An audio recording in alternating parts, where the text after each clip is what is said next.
Donc de retour sur Photoshop, donc là sur une page blanche d'arrière-plan. Euh, Avant qu'on rentre dans le vif du sujet, il est important qu'on parle un peu de couleur, la notion de lumière essentiellement. Donc qu'est-ce qu'il faut comprendre sur les différentes valeurs euh, de lumière et de couleur, et surtout comprendre pourquoi vous avez des fois des décalages, si ça vous est déjà arrivé, entre ce que vous voyez à l'écran et ce qui va sortir à l'impression. Je vais vous expliquer un peu tout ça. Donc pour ça, je vais m'aider d'un petit schéma que j'ai pris sur internet. Vous avez le site en dessous, hein, c'est color-management.com. Donc en fait, notre œil, l'œil humain, est sur un espace lab. Ça, c'est la couleur qu'on voit quand il y a une lumière blanche, hein, c'est la lumière blanche qui rentre dans un prisme et qui se déplace en plusieurs fréquences et qui nous donne plusieurs du coup, couleurs. Euh, L'œil va capter essentiellement trois canaux, hein, qui va être le vert, le rouge et le bleu.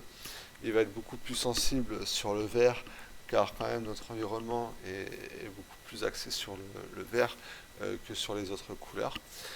Donc ça, c'est ce que l'œil humain peut voir. C'est-à-dire au-delà des valeurs, l'œil humain ne peut pas voir. Ça correspond à peu près, pour un œil très aguerri, à peu près 8 millions de nuances. Et on estime que l'œil moyen, on est sur 1 million de nuances. Donc, c'est ce qu'on appelle l'espace lab. Maintenant, la lumière, on l'évalue sur des valeurs entre 0 et 255. Sur vos appareils photo, si vous faites sur du JPEG, vous pourrez déjà donner le profil. Si vous faites sur le RAW, vous aurez une valeur, mais qui va après s'adapter au profil. Donc ça, c'est important de le comprendre. Hein. Si je vous montre les différents profils, donc je vais dans l'édition, je vais faire convertir en profil ou attribuer, voilà, attribuer, convertir en profil. Vous voyez que là, l'espace que j'ai, donc là ici, ça peut être c'est une GN, mais je peux avoir d'autres espaces RVB personnalisés. Voilà, on va pas attaquer tous les profilages qu'on peut avoir sur Photoshop. On va rester vraiment sur deux profils, sRGB, donc hein, sRGB ou RVB c'est pareil, c'est juste une traduction, et le CMJN qu'on va aussi parler tout à l'heure. Donc là je ne vais pas modifier mon espace de travail.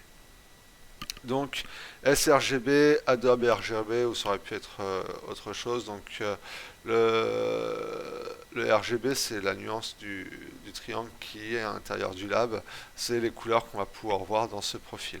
Le sRGB, c'est plus petit parce qu'en fait c'est un standard qui a été adopté, hein, que tous les moniteurs doivent présenter au moins cette colorimétrie pour homogénéiser les écrans. Ça veut dire que quelle que soit la puissance de l'écran, on aura tous la même colorimétrie du sRGB. Si demain moi je travaille en Adobe RGB, la personne qui n'aura pas un bel écran verra pas mon Adobe RGB, mais verra juste du sRGB. Il ne pourra pas évoluer en nuances. Par contre, moi je peux jouer en fonction des différents profils que je peux avoir. Donc ça c'est important. Je vous parlais de valeur. Donc moi, si j'ai appliqué ma valeur Adobe RGB, mon 255, donc là c'est pour le vert, va être totalement différent si je suis sur un Adobe RGB que sur le sRGB. Forcément, la nuance sera pas la même, sera différente. Hein, ça, vu que c'est pas dans le même prisme, mais par contre, on est toujours sur des valeurs de 0 à 255, ça fait à peu près 16 millions de possibilités. Parce qu'en fait, c'est 255 pour le rouge, 255 pour le vert, 255 pour le bleu. Si on multiplie tout ça, ça fait 16 millions. Donc voilà un petit peu l'explication par rapport à ça. Donc on a une lumière blanche, hein, qui est une addition de lumière. Et, euh, et quand elle passe le spring, elle divise en plusieurs lumières. L'œil va être sensible vraiment à trois lumières canaux principaux, qui est le bleu, le rouge et le vert, qui est les trois couleurs primaires, les trois lumières primaires, pardon, euh, tout simplement. Donc maintenant qu'on a vu ça, je vais recréer un petit document, comme ça me permettra de parler de choses que j'ai pas trop parlé. Donc je vais me remettre sur impression. Je vais me mettre à l'aise, je vais me prendre un format A4. Donc ici il parle voilà, de millimètres. J'aime bien parler en pixels. Et j'aime bien parler en pixels par pouce. Pourquoi? Tout simplement pour définir deux vocabulaires. La notion de définition, d'accord? Donc la définition, c'est un nombre de pixels sur la largeur fois la longueur, tout simplement. Donc quand euh, je dis que je fais du 1920 par 1080p, donc c'est ce qu'on appelle le Full HD, ça veut dire que sur euh, la longueur, je vais avoir 1920 pixels et sur la largeur, je vais avoir 1080 pixels, tout simplement. Et la résolution, c'est le nombre de pixels que je vais avoir sur un pouce. Plus je vais avoir de pixels sur le pouce, plus mon image va être fine. D'accord. C'est ce qui se passe avec un peu avec les portables et sur un écran. Par exemple, si j'ai du 1920 sur 1080p sur un portable, sur un mobile qui fait 5 pouces, va avoir une meilleure finesse que, euh, que sur un écran un peu plus grand. Hein. C'est ça qui va donner un peu la différence, la densité un peu de pixels par rapport à un pouce. Donc voilà pourquoi j'aime bien parler pixels par pouce.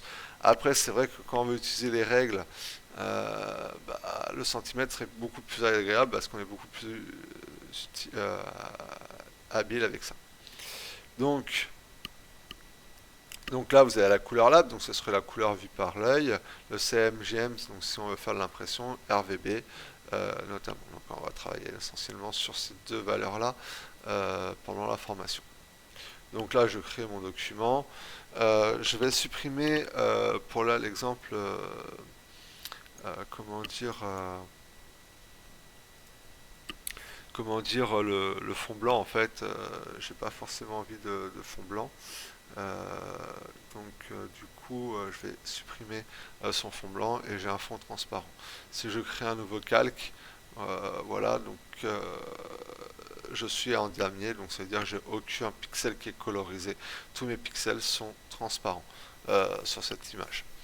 Donc là, je vais vous montrer un peu comment ça marche, les différentes notions de couleur. Donc là, si on est sur du RGB, alors je vais faire l'outil Eclipse. On en reparlera plus tard comment on peut les utiliser. Donc là, je vais faire une couleur. Je vais sélectionner ma couleur. Donc je peux sélectionner ma couleur ici. Et là, en fait, je vais tout de suite demander la couleur nécessaire. Donc là, je vais faire le rouge. Donc je vais monter la valeur maximum. 255. Je veux pas de noir, je veux pas de vert, je veux pas de bleu. Je vais avoir un rouge pur. Voilà, je remplis le rouge pur tout simplement. Je désélectionne, CTRL D. Je le positionne sur ma zone comme ceci. Et là, je vais recréer un autre calque. Je vais recréer une autre ellipse. Hop, hop, pardon. Là, pareil, je vais reprendre mon pot de peinture. Je vais resélectionner ma couleur. Donc, j'étais à 255. En rouge, je vais mettre 0. Vous voyez, absence de valeur, ça fait du noir. Donc, le RGB, on va dire que c'est des valeurs qui vont être addictives. Hop, le vert, c'est 255. Hop, je vais pouvoir le déplacer. Je le mets par-dessus le rouge. Voilà, CTRL D. Je recrée un autre calque. Je recrée notre ellipse. Hop, hop, voilà, comme ceci. Hop, je fais G. Et là, du coup, je vais faire pareil. 255 pour le bleu. Hop, donc là, j'ai un bleu pur. Je le mets. Je vais le déplacer pour l'aligner. Hop, voilà. Donc là pour l'instant vous voyez pas trop l'intérêt parce que tout simplement c'est juste une superposition, on voit pas la différence, les calques se mélangent pas. Donc qu'est-ce qu'on va faire? On va juste faire un fusion de calques. Donc du coup si je fais un éclaircissement donc sur le bleu ou une superposition, ça marche aussi sur la superposition. Donc en fait le bleu avec le vert va donner du cyan, d'accord. Le bleu avec le rouge va donner du magenta. Si le vert, je vais lui donner pareil la même notion, donc la superposition, qu'est-ce qui va se passer? Bah, avec le rouge, il va faire du cyan et l'ensemble des trois couleurs va donner du blanc. Donc si je donne un peu d'informations, hein, les informations couleurs vont être là. Donc il va y avoir quelques petites nuances hein, forcément par rapport à ça. Je recherche juste ma pipette. Euh, voilà, outil d'échantillonnage de couleurs. Donc si je mets mon jaune, on voit donc sur le numéro 1 qu'on est sur un RVB. Alors hop, qu'on est sur un RVB donc 255-255. Si je vais sur la pointe, on n'est pas totalement pile poil euh, sur, euh, sur du jaune pur. Donc ça, on le remodifiera. Si je remets une pointe ici, on est bien à 255 partout, donc on est bien sur du blanc. Donc ça, c'est ce qu'on appelle addictif. À la fin d'additionner les trois couleurs, on obtient la lumière blanche traditionnelle. Donc on a additionné nos couleurs pour faire cette couleur-là. Maintenant, si je fais fichier, donc nouveau, je vais refaire la même chose, par contre avec les couleurs primaires. Donc on va refaire le personnalisé, je vais faire le créer, hein, je ne vais pas refaire toute l'explication, je vais refaire un calque où j'enlève la transparence, je crée un nouveau calque où je vais faire un cercle, je vais faire trois cercles notamment, encore, hop, donc là je vais aller plus vite, hop, juste du coup là je vais me baser sur l'océan magenta, ça sera beaucoup plus simple comme ceci. Donc là, je vais mettre le cyan, on va commencer par le cyan, donc je vais mettre 100% de cyan, donc 0 partout. Hop, hop. Donc là, j'ai ce qu'on appelle le cyan, tout simplement. Hop. Donc, vous avez vu, hein, le CMJN, on parle en pourcentage, on parle plus en valeur. CTRL D, je crée un nouveau calque, je fais ça assez rapidement. Hop.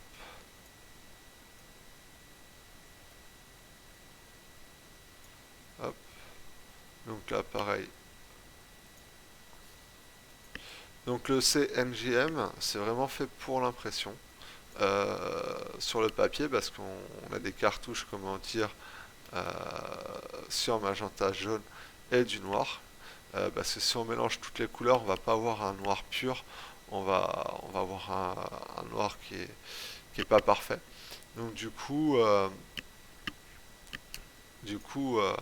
on va rajouter du noir pour vraiment éclaircir pour assombrir les zones noires à l'impression. Donc vous voyez déjà, en fonction du profil que vous allez choisir, vous allez avoir un petit décalage dans les couleurs, hein. C'est pour ça aussi que vous ne voyez pas la même chose par rapport à votre écran. Le sRGB, c'est pas mal de repasser en sRGB parce qu'au moins vous êtes sûr que tous les écrans verront la même chose que vous verrez. Hein, il y a une petite frustration de ne pas sortir les couleurs que vous avez sélectionnées parce que votre PC soit trop puissant, votre imprimante elle n'a pas le- comment dire le profilage assez développé pour faire la traduction. Donc faites attention. Hop, j'ai fait une petite erreur. Hop, pas grave. Je vais juste déplacer mon cercle. Ah, Vous voyez, j'ai fait une petite erreur, c'est rien de méchant, j'ai fait tout sur le même calque. Et donc du coup, c'est pas bon. Donc je refais mon petit ellipse. Voilà, comme ceci. Hop. Forcément, il n'y a rien de rempli. C'est pas grave, je re-remplis. Et là, je vais pouvoir le redéplacer. Hop, je vais faire CTRL T pour avoir la même dimension.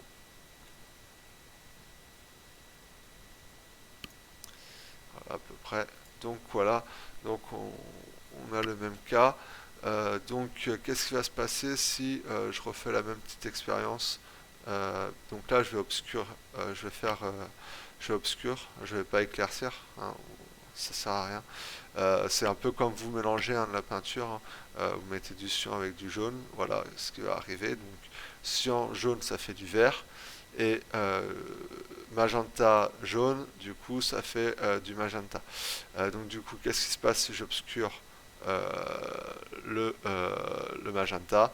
Vous voyez bien qu'on arrive sur du noir, donc on va enlever du coup de la couleur. Donc on est sur des couches soustractives. Donc voilà la différence, et vous voyez que vous comprenez pourquoi on va rajouter du noir, parce que vous voyez c'est pas un noir total.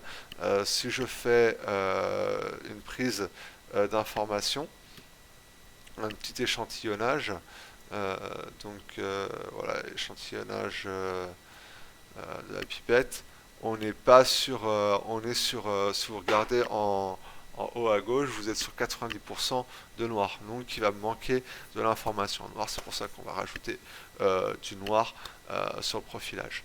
Donc qu'est-ce qui en dégage de tout ça? Bah, tout simplement en fait que les couleurs se sont opposées entre elles.